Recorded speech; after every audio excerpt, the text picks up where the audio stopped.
मैंने ये तरीका निकाला है कि सहयोगियों को सबको खुद खाना बनाना नहीं। और अगर किसी ने कहा कि मुझे ये खाने के लिए तो आप ही बनाइए, हालांकि उसके बाद सबको भूखा ही रहना पड़ेगा, पर कोई हर्ज नहीं। आपको कहना कि अच्छा आपको ये चीज खानी है तो आप ही इसको बना दीजिए तो बड़ा अच्छा रहेगा। फिर आप जब आप बनाना शुरू करेंगे तब आप समझेंगे कि ये चीज क्या है। क्योंकि किसी भी चीज को टीका टिप्पणी करनी तो बहुत आसान चीज है। किसी चीज को अच्छा कहना बुरा कहना बहुत ही आसान चीज, लेकिन वो खुद जब आप करने लगते हैं तो पता चलता है कि ये टीका टिप्पणी हम जो कर रहे हैं ये बिल्कुल बेवकूफी है, क्योंकि हमें कोई अधिकार नहीं। तो इस कदर की छोटी छोटी चीजों में भी लोग मुझे आके बताते हैं, मुझे बड़ा आश्चर्य होता है। आप अब साधु हो,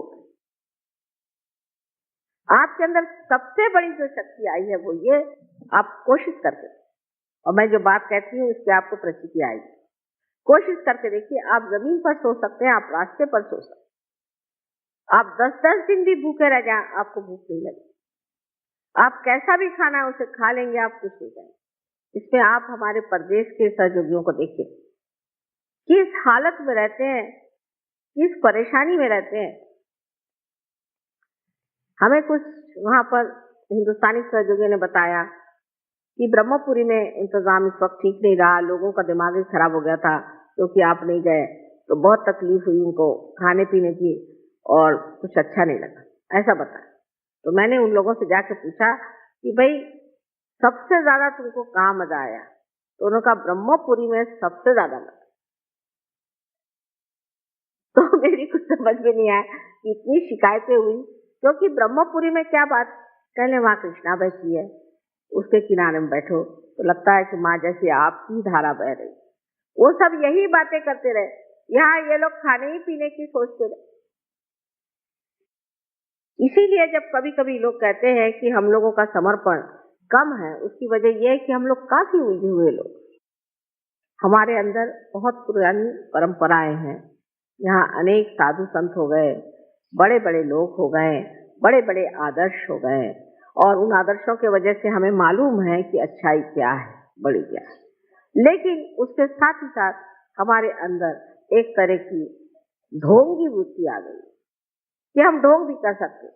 कोई भी आदमी अपने को राम कह सकता है, कोई भी आदमी अपने को भगवान कह सकता है, कोई भी आदमी अपने को सीता जी कह सकता है।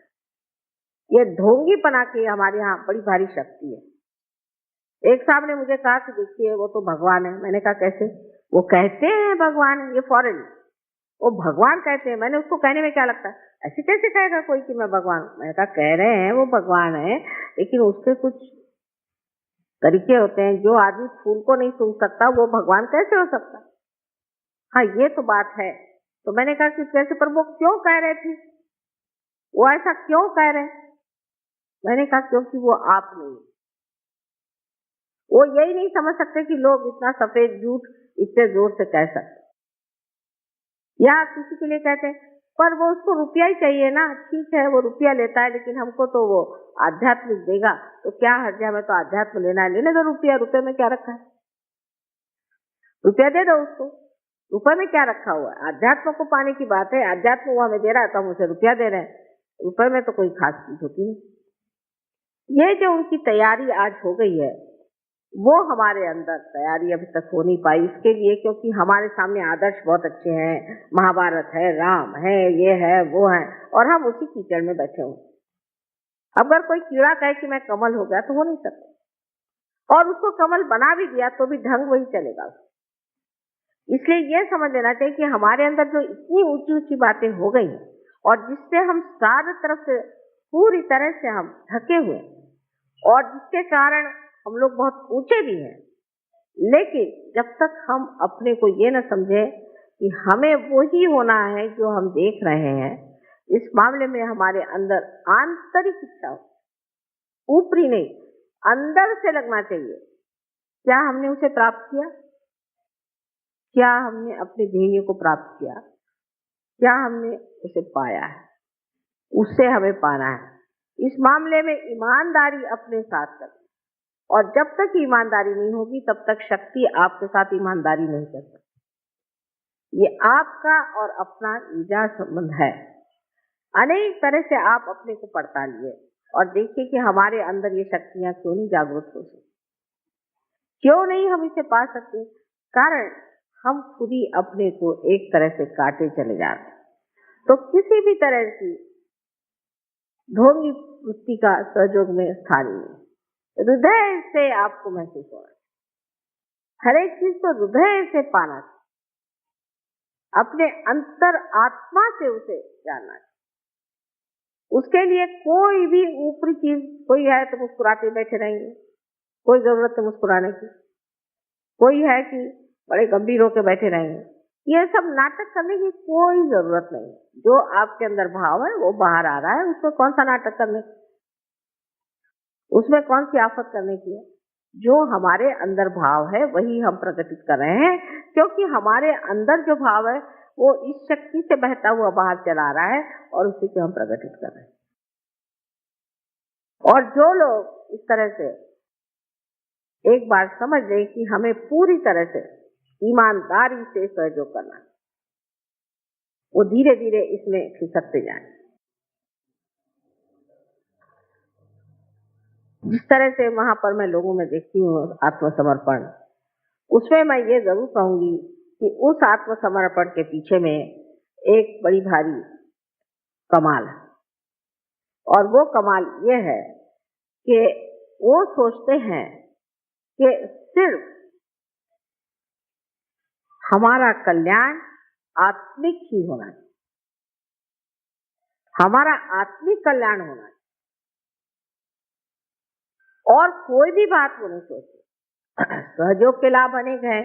आप जानते हैं, इससे तंदुरुस्ती अच्छी हो जाएगी, आपको पैसे अच्छे मिल जाएंगे, आपकी नौकरी अच्छी हो जाएगी, आपका दिमाग ठीक हो जाएगा, आपके बच्चों का भला हो जाएगा, और दुनिया भर की चीजें जितनी भी आप जिसको आप संसारिक कहते हो जाएंगी, और उसमें भी आपका नाम हो जाएगा, शोहरत हो जाएगी। जिनको कोई भी नहीं जानता है वो तक उनका नाम हो जाएगा, वो तक लोग जानेंगे, सब कुछ होगा। लेकिन हमें क्या चाहिए?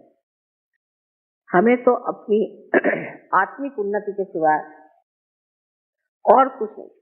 हम सिर्फ आत्मिक उन्नति पाते। जब वो आत्मिक उन्नति मनुष्य में हो जाती है तब मनुष्य सोचता ही नहीं है सब। उसके लिए सब कप पदार्थ है, सारी लक्ष्मी उसके पैर धोए उसके लिए वो कप पदार्थ है। कोई भी उसके लिए चीज ऐसी नहीं है कि जिसके लिए वो लालायित हो या परेशान हो। इस कदर वो समर्थ हो जाता है। अगर है तो है, नहीं है तो नहीं है, मिले तो मिले, नहीं है तो नहीं। ये जब अपने अंदर ये स्थिति आ जाए, मनुष्य स्थिति पे आ जाए, तब सोचना चाहिए कि सहयोगियों ने अपने जीवन में कुछ प्राप्त किया। जब तक ये स्थिति प्राप्त नहीं होती तो आपकी नाव डामाडोल चलती रहेगी और आप हमेशा ही कभी इधर तो कभी उधर घूमते रहेंगे। पहले अपने को स्थापित करने की जो महान शक्ति आपके अंदर है